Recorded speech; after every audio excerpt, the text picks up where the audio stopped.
살다 보면은 위기가 간담 없이 찾아옵니다. 현재 나라는 개인과 온 인류가 큰 위기에 봉착해서 살아가고 있습니다.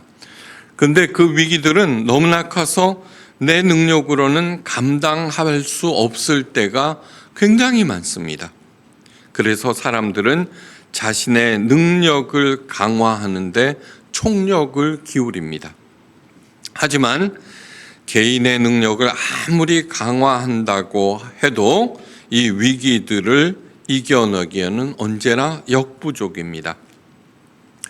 오늘 예수님께서 제자들을 선발하시는 그러한 일들을 통해서 위기에 처한 내가 그 위기를 어떻게 관리하고 그 위기를 통해서 무엇을 배우며 또 나를 어떻게 개조시킬 것인가 하는 하나님의 지혜와 방향을 얻을 수 있기를 바랍니다.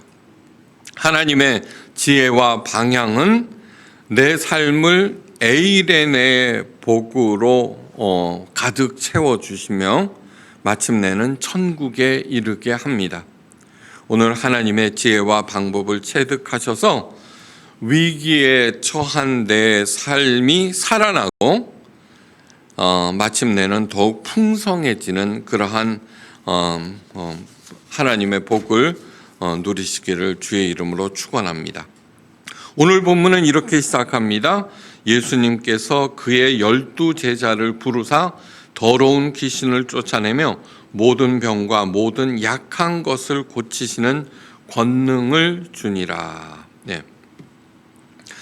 마태복음은 그저 12 제자를 예수님께서 선발하셔서 그들에게 권능을 주신 것으로 끝나고 있는데 누가와 마가복음은 대단히 중요한 사실들을 알려주고 있습니다.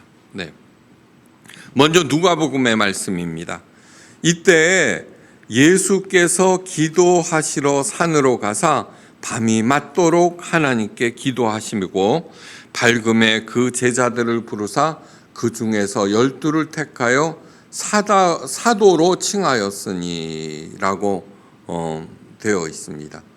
이것은 예수님께서 그러셨구나 하고 별 생각 없이 넘어갈 그러한 글이 절대로 아닙니다.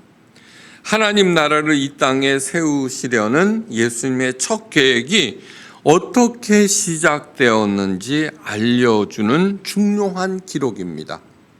자, 누가복음은 이때라고 시작하고 있습니다. 먼저 이때가 언제인지를 아셔야 합니다. 예수님의 사역이 시작되고 큰 명성을 얻자 멀리 예루살렘에서까지도 바리새인과 율법사들이 오게 되었습니다. 도대체 예수란 사람이 어떤 사람이며 무엇을 하는지 알아보려는 것입니다. 그런데 웬걸 1000여 년 동안이나 지켜온 율법을 무너뜨리고 있는 것이 아닙니까? 그래서 그들은 분노하였고 그런 예수님을 처치할 마음을 먹게 되었습니다. 누가복음 6장 11절의 기록입니다. 저희는 분기가 가득하여서 예수를 어떻게 처치할 것인지 서로 의논하니라.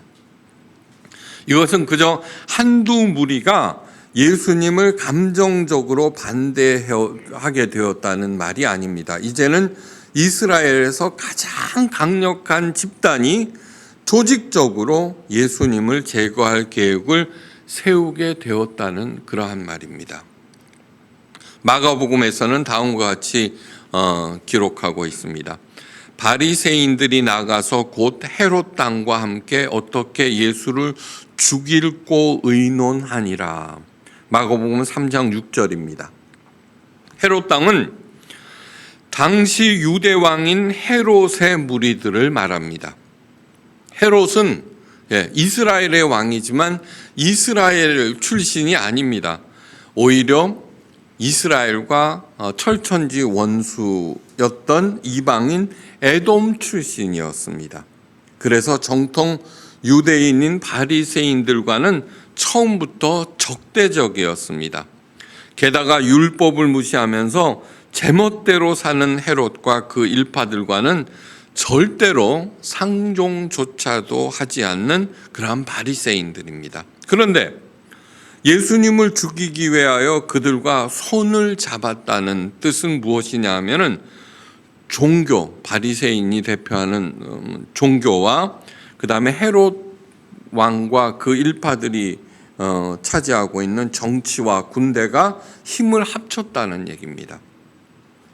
다시 말해서 예수님은 그야말로 폭풍 앞에 켜진 한 작은 촛불 신세가 그렇게 된 것입니다.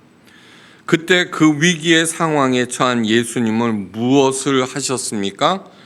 기록대로 보면은 기도하러 산으로 오르셨고 밤새도록 예수님께 기도하셨다고 되어 있습니다.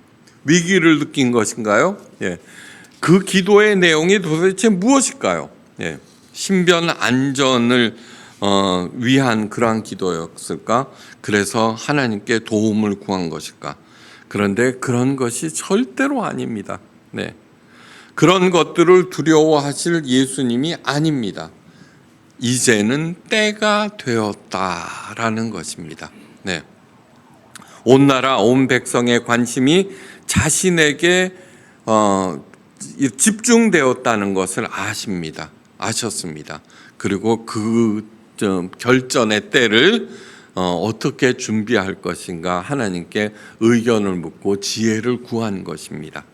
그러니까 절대로 자신의 안전을 위해서 기도하실 예수님이 아니라는 것입니다. 그리고 그들과 맞설 사도들을 준비하셨습니다. 예수님의 밤에 맞도록 하신 기도는 곧 사도들 선발에 관한 기도였습니다. 성경은 제자와 사도를 구분하고 있습니다. 누가복음 제자들을 부르사 그 중에 12를 택하여 사도라 칭하셨으니 오늘 본문에도 그랬죠. 그의 12 제자를 부르사 권능을 주셨다고 했는데 그 12 사도의 이름은 이렇게 하면서 제자와 사도를 구분하고 있습니다. 그런데 사도는 헬라어로 아포스톨로스로서 원래 왕이 파견하는 사신을 칭하는 말입니다. 예. 제자들은 그냥 따르는 무리들을 얘기하는 것이고, 사도는 특별한 왕이 파견하는 사신들을 말합니다. 예. 그러니까 예수님을 대신해서 세상에 파견하는 영적 대사라는 뜻입니다. 12 사도들이. 예수님은 하나님의 아들로서 하나님과 동등한 분이지만 사도도 마음대로 뽑지 않으셨음을 기억하셔야 합니다. 예. 예수님은 기도하셨습니다. 성부 하나님이시여 누구를 사도로 뽑을까요? 가르쳐 주시옵소서. 산으로 올라가서 밤새도록 하나님께 여쭈었습니다. 우리들도 그렇게 하셔야 합니다. 되돌아보십시오.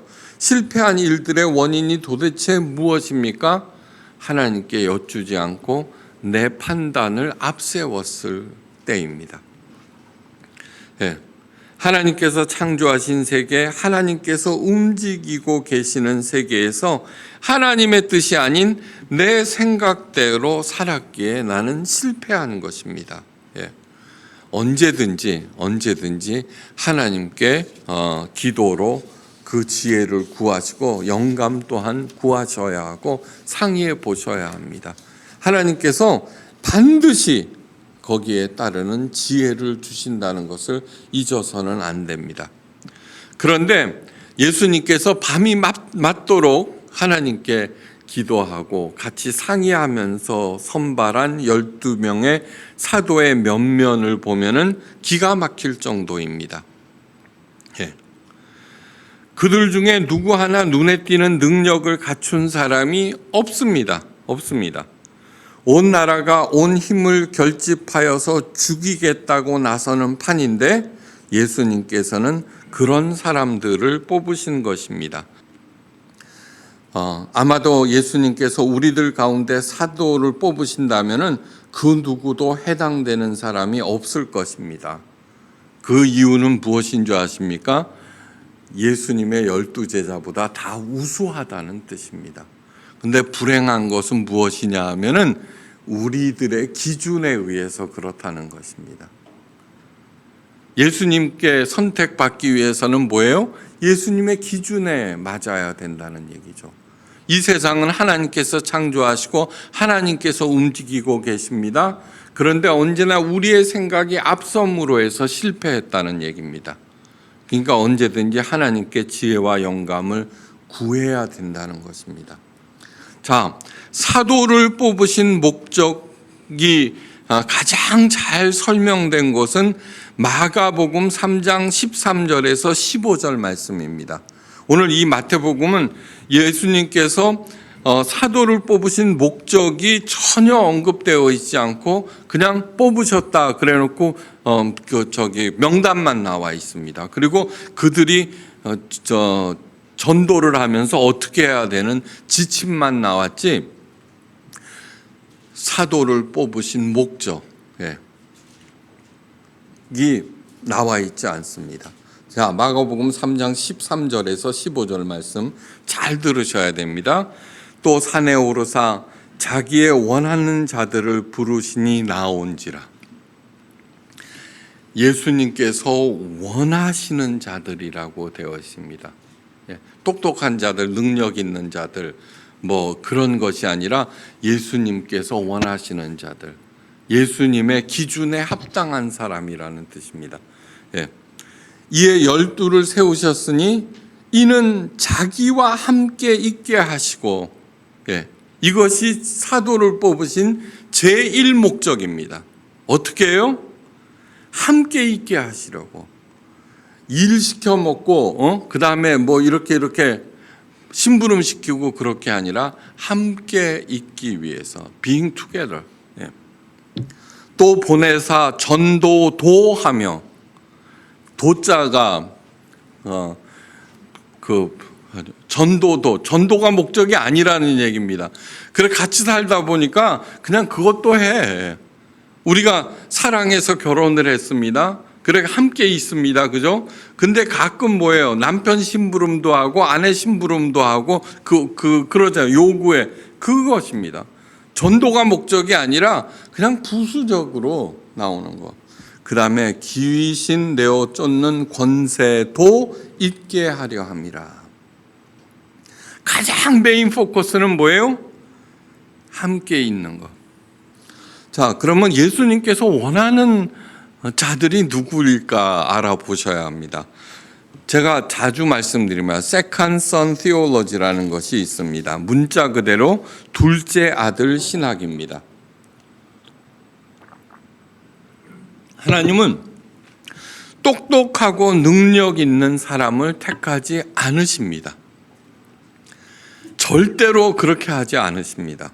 늙은 아브라함, 무능하고 착하기만 한 이삭, 잔머리의 명수 둘째 아들 야곱, 11번째 아들 요셉, 장자 므낫세 대신에 둘째 아들 에브라임, 80세의 목동 모세, 적이 두려워 밤새 숨어서 타작하던 기드온, 아버지의 눈에 차지도 않던 다윗, 불륜으로 얻은 솔로몬, 포로로 잡혀간 다니엘 등등입니다. 이런 사람들을 불러서 하나님의 일을 맡기시고 누구나 우러러보는 믿음의 맏아들로 세우셨습니다. 왜 그런지 아십니까? 능력 있고 똑똑함은 자기가 잘나서 그렇게 한 줄 알기 때문입니다. 이렇게 세컨선, 시원찮은 사람들은 아무리 생각해도 자기가 이런 위치에 오를 수가 없습니다. 생각해보면 모두 다 하나님의 은혜라는 걸 알고 감사함으로 가득 차 있습니다. 그러니까 그런 사람에게는 교만이 싹 틀 수가 없습니다. 교만이 싹 틀 수가 없습니다. 교만이라는 거 뭐예요? 남들은 다 아는데 자기만 모르는 게 교만이죠. 그죠? 한번 생각해 보세요. 그런 사람 실패하게 되어 있습니다. 예수님도 마찬가지입니다. 부르신 이들은 모두 능력에서, 출신에서, 기회에서 모두 둘째 아들입니다. 둘째 아들의 공통점이 있습니다.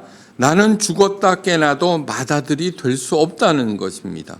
바로 하나님께서는 그 점을 사용하십니다. 이 마음에 하나님의 사명의 씨앗을 심으십니다.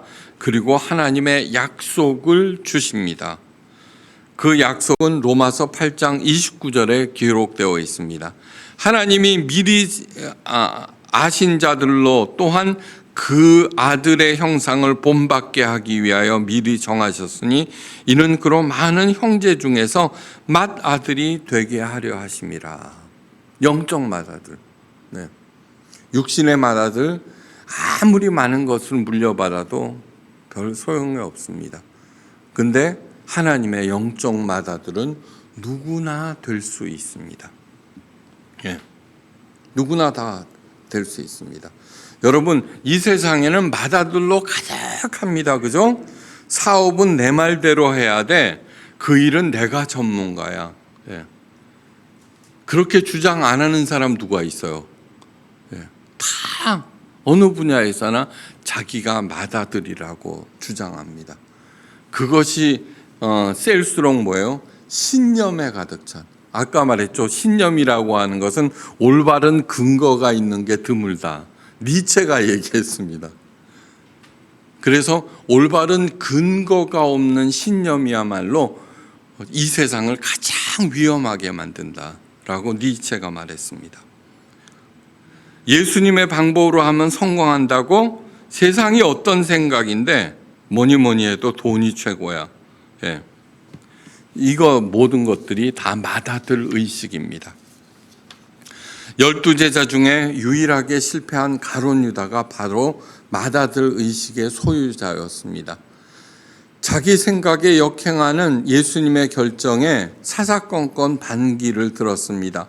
옥합을 깨뜨려 예수님의 발을 씻는 여인을 그대로 놔두는 예수님을 향하여 이 향유를 어찌하여 400데나리온에 팔아 가난한 자들에게 주지 아니하였느냐고 항의합니다. 400데나리온은 뭐냐면 한 데나리온은 1당이거든요. 그러니까 1년치 연봉이라는 뜻입니다. 이 일이 언제 일어났습니까? 예수님께서 십자가에 못 박히시 직전에 일어난 일입니다.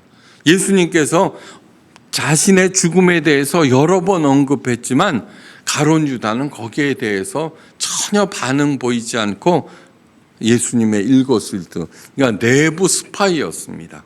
네. 이런 사람은 하나님의 일을 절대 이루지 못합니다. 성공하기를 원하십니까? 하나님 앞에서 나는 어쩌지 못하는 둘째 아들입니다. 나를 도와주소서라는 간절한 마음이 있어야 합니다. 여러분, 일반 사회생활에서도 여러분 겸손한 사람, 자기를 낮추는 사람, 예? 그런 사람들이 성공하게 되어 있습니다. 예. 아까 뭐라 그랬어요? 성공은 능력에 따른 것이 아니라 삶의 자세에 있다는 것입니다. 예. 그 삶의 자세는 누가 가장 정확하게 가르쳐 주세요? 하나님이십니다. 사도들을 세우신 목적 첫 번째가 뭐예요? 자기와 함께 위해서, 예, 이것이 가장 중요한 목적이라고 하였습니다. 사도를 부르신 목적은 그들을 부르기 위해서, 일을 시키기 위해서가 절대로 아닙니다. 절대로. 신앙생활에는 많은 오해가 있습니다. 그것은 주님의 일을 하고 그 보상으로 복을 받기 위해서 신앙생활을 한다는 것. 그것이 가장 큰 오해입니다. 여러분, 제일 주의해야 할 것은 사도는 절대로 계급 의식이 아니라는 사실. 인간의 최대 약점이 뭔지 아십니까? 뭐든지 계급화시킨다는 것입니다. 그것은 무엇이냐 하면은 내 노력은 반드시 그 대가를 받아야 되고 보상이 따라야 한다는 보상 심리에서 나온 것입니다. 바로 이 보상 심리의 결과가 계급 의식이고요. 내가 많은 노력을 했으니까 내가 더 높아, 더 많은 대가, 더 많은 보상을 받아야 돼. 근데 바로 그것이 인간의 결정적인 파멸과 실패의 원인이라는 것. 예. 일을 열심히 합니다. 그런데 보상이 없습니다. 보상이 없는 일을 하는 것처럼 고욕이 없습니다. 그래서 신앙생활이 즐겁지 않고 고욕이 됩니다. 예. 그런데 한번 깊이 생각하시기 바랍니다. 사랑하는 사람과의 제일 큰 기쁨은 뭐예요? 사랑 그 자체에 있습니다. 예. 오늘 본문에 보면은 이런 말씀이 있습니다. 병든 자를 고치며 죽은 자를 살리며 나병 환자를 깨끗하게 하며 귀신을 쫓아내되 너희가 거저 받았으니 거저 주라고 하고 있습니다. 여러분, 그 제자들을 뽑으시고 예수님께서 그들에게 뭐예요? 권세를 주셨다고 되어 있죠, 그죠? 약한 것을 고치는 권능을 주셨다라고 했는데 이 권능은 아주 중요한 것입니다. 권능이라고 하는 것은 무엇이냐 하면은 바로 여기에서 말하는 귀신을 쫓아내고 모든 병과 모든 약한 것을 고치는 능력은 누가 가지고 있냐 그러면 메시아적 대제사장만이 가질 수 있는 것입니다. 여러 사람이 가질 수가 없는 것입니다. 그런데 그 권능을 예수님께서 12 제자들에게 나누어 주셨다고 했는데 아까 그 사도들을 뭐라고 했습니까? 영적 대사라고 했죠. 예, 영적 대사이기 때문에 메시아가 가지고 있는 그 권능을 제자들에게 사도들에게 나누어 준 것입니다. 그런데 그걸 뭐라고 어떻게 사용하라고요? 자기를 높이는 데 사용하라고요? 아니요. 거저 받았으니 거저 주라고 하는데 포커스를 맞추셔야 합니다. 예수님께서 시키는 일이면은 기꺼이 합니다. 그 일이 바로 전도인데 전도는 예수님을 전하고 그분을 믿고 의지하면 참 생명을 얻고 새로운 인생을 살며 마침내는 영화롭게 된다는 전하는 그러한 것을 전하는 것을 말합니다. 전도란 그 사랑, 자신이 온몸으로 체험하고 있는 그 사랑을 그냥 온몸으로 풍기는 것이 바로 전도입니다. 네. 마지막으로 귀신을 내어 쫓는 권세도 얻게 하기 위하여 사도를 뽑으셨습니다. 귀신을 쫓아내는 권세를 가지면은 바리새인들과 헤롯 땅이 문제가 되지 않습니다. 왜요? 그들의 대장은 사탄이기 때문입니다. 네. 그 물리칠 수 있는 능력, 그 하수들은 전혀 문제가 될 수 없습니다. 이 세상을 살면서 사기를 당하고 여러 가지 어려움을 겪고 막 그런 거 있죠. 여러분 한번 생각해 보십시오. 왜 그런 일들을 당해요? 내 욕심 때문입니다. 예. 사탄의 하수에게 놀아나는 이유는 뭐냐 그러면 선악을 알게 하는 나무의 실과를 가리키면서 먹지 말라 하시더냐 이렇게 할 때 거기에 넘어간다는 얘기입니다. 사도들은 우리보다 훨씬 못한 사람들이었습니다. 오합지졸들이었고 하느님마다 실수였습니다. 그러나 주님과 살면서 배우며 주님과 서서히 하나가 되었습니다. 드디어 오순절 다락방에서 성령을 받고 하나님과 온전히 하나가 되었습니다. 하나님의 사랑을 알게 되었고 그 무엇보다도 예수님을 가장 사랑하게 되었습니다. 그래서 에이레네의 복을 누리고 전하면서 살게 된 것입니다. 에이레네의 복이 뭐예요? 제일 먼저 하나님과 하나가 되는 것입니다. 에이레네, 평강이라고 번역되어 있는데 그것은 가장 먼저 하나님과 하나가 되는 것. 어떤 위기 상황에서도 두 번째 누리는 것이 평온함입니다. 네. 그것처럼 좋은 게 어디 있어요, 그죠? 그 다음에 세 번째가 번영입니다. 번영. 네. 예수님을 사랑하시고 조강지처가 되셔서 세상을 능히 감당하고 생명이 살고 어떤 위기에서도 그 생명이 풍성해지는 저와 여러분 되시기를 주의 이름으로 간절히 축원합니다.